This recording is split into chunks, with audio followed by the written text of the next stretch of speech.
Sir, ಈಗ ಮಜ್ಜಿಗೆ ಜೊತೆನೆ ನಾವು ಈ ಅಗಸೆ ಬೀಜನ ಯಾಕೆ ತಗೋಬೇಕನ್ನೋದು ಒಂದು ಕ್ವೆಶನ್. ಅಂಡ್ ಸೆಕೆಂಡ್ ಏನು ಅಂತಂದ್ರೆ, ಕೆಲವೊಬ್ಬರಿಗೆ ಮೊಸರು ಮಜ್ಜಿಗೆ ತಿಂದ್ರೆ ಶೀತ ಆಗುತ್ತೆ ಅಂತ ಹೇಳ್ತಾರೆ. ಸೊ ಅಗಸೆ ಮಜ್ಜಿಗೆ ಮೊಸರು ಜೊತೆ ತಗೊಂಡ್ರೆ ಶೀತ ಆಗೋರಿಗೆ ಏನ್ ಹೇಳ್ತೀರಿ? ಆಗುತ್ತಾ? ಅದು ಇಟ್ಸ್ ಎ ಬ್ಯೂಟಿಫುಲ್ ಕ್ವಶನ್. ಅದರಲ್ಲಿ 2 ಕ್ಯಾಟಗರಿ ಇರ್ತದೆ. ಓಕೆ. ಒಂದು ಕ್ಯಾಟಗರಿ ಲೈಫ್ನಲ್ಲೇ ತಗೊಂಡಿಲ್ಲ ಅವ್ರ ಮೊಸರು, ಅವರಿಗೆ ಕೋಕೋನಟ್ ಮಿಲ್ಕ್ದು ಮೊಸರು ಮಾಡ್ಕೊಂಡ್ರಿ. ಹೆಂಗೆ sir? Very simple, very simple. ಕೋಕೋನಟ್ನ ಮಿಲ್ಕ್ನ ಫ್ರೆಶ್ ಆಗಿ ತೆಗಿಬೇಕು. ಈಗ ಮಾರ್ಕೆಟ್ ಎಲ್ಲ ಸಿಗುತ್ತೆ. We don't know that purity ಹೆಂಗೆ ಅಂತ ಮನೇಲೆ ಮಾಡ್ಕೊಳ್ಬೋದು. ಇನ್ನು ಸ್ವಲ್ಪ ಕಷ್ಟ ಅಷ್ಟೇ. 1 ಕಪ್ ಅಂದರೆ 1 ಕಾಯಿನ ಹೊಡೆದ್ರೆ 2 ಕಪ್ ಬರುತ್ತೆ. 1 ಕಪ್ಪಿಗೆ 1 ಗ್ಲಾಸ್ ಬರುತ್ತೆ.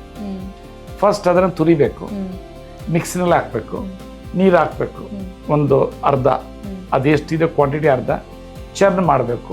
ಎಲ್ಲ ಮಿಲ್ಕ್ ಈಚೆ ಬಂದ್ಬಿಡ್ತದೆ. ಶೋಧಿಸ್ಕೋಬೇಕು. ಮತ್ತೆ ಇಪ್ಪೆನ ಇನ್ನೊಂದ್ಸಲ ಹಾಕ್ಬೇಕು ಒಳಗಡೆ, ಮತ್ತೆ ಸ್ವಲ್ಪ ನೀರು ಹಾಕ್ಬೇಕು, ಮತ್ತೆ ಚೆಲ್ಲಬೇಕು. ಇದಾಗ್ತದೆ. ಅದನ್ನು ಕಾಯಿಸ್ಬಿಟ್ಟು ಹಸಿ ಮೆಣಸಿನಕಾಯಿ ಇದೆಯಲ್ಲ, ಅದನ್ನ ಸ್ಲಿಟ್ ಮಾಡಿ ಅದರಲ್ಲಿ ಹಾಕ್ಬೇಕು. ತಣ್ಣಗಾದ್ಮೇಲೆ ಸೇಮ್ ಹಾಲನ್ನ ಬಿಸಿ ಮಾಡಿ ತಣ್ಣಗ ನೆಕ್ಸ್ಟ್ ಡೇ ಮೊಸರಾಗಿರ್ತದೆ. ಆ ಮೊಸರನ್ನ ಯೂಸ್ ಮಾಡೋದು.